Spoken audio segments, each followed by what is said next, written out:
پشتی کودتای لشکری ایکش باطل میانمار لروژا چهارشنبه سروک امریکا جو بایدن را گهاند که او دسیزای نیل سربرین لشکری ولاتی برجواندی وانی کارسازی و مالبات هنواسا بینید. اول زیده باری اوان سزانه و سال 2017 و جبوان زورداری کمینه روهینگیا یا میانمار به هاتین دانان.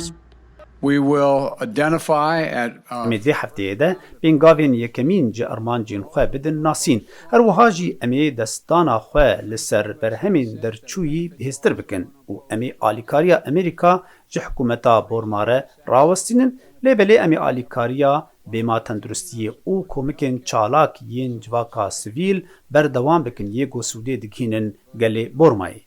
دگل تگلین آبورین سنوردار و سزاین بره کاریگری امریکا لسر میانمار سنوردار کریه.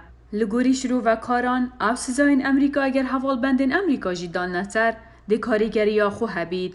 Maybe in cooperation with دبگو امپیوندیان به آلیه دن ره بکن وکو جاپون یا گول استقوانه که مزنه ده آبوریا جیهانی ده و امریکا دکاره هنکی آلیکاری بکه دواری آبوری ده یا بهایی و فیده و شروفه بکه و دموکراتیه وگرینه. واشنطن دگل حوالن خوین هرمیه. یابان هندستان کمالگانه توین با شروع رشحلات آسیا کار دگد ین کو پیشگیری خوب و مایده کرن امریکا ده میانمار دا دیار دگن. Continue engagement بردامی پاروکرنی او ریبند کرنا دور خستنا مینمار او ریدانا امریکا گورو لکی ده آواکرنی ده بلیزه و بگیجل هواتنه که برفره. کودتای میانمار دست بگیریه پشتی تاوانا پاش و چونا دموکراسی الهرمه وکل برونی و ویتنام، لاوس، کمبودیا، فیلیپین برچافکرین آوان وکو باریکانه که استراتیجی دیگل چینه وکو آستنگه که دهت دیتن بوره و بریا امریکا.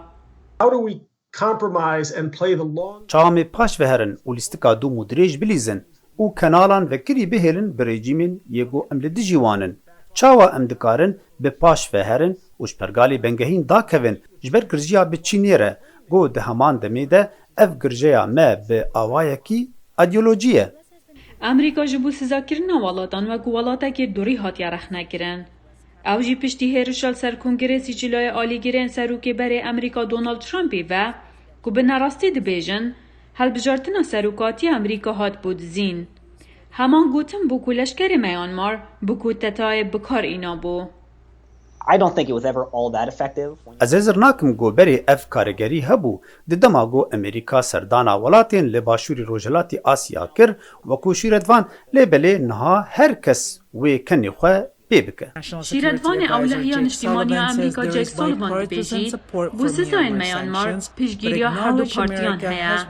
لوی دازانین که امریکا لمال جی کارگی و سایه کو پیدویه بگد. Pulling our country together, revitalizing our یک گرتنا ولاتی ما او گشکرنا سازین ما ین دموکراتی او آواکرنا یکیتی زیده تر وکو سروک بایدن آخوی بو او یک وی پارکی مزم به او گرینگ او بباندور به ده خباتین مده لجیهانی. شروع و کار دبیجن چید بیت گوندک حوال بندان بسیار لسر بریارن امریکا لسر حرمه هبن.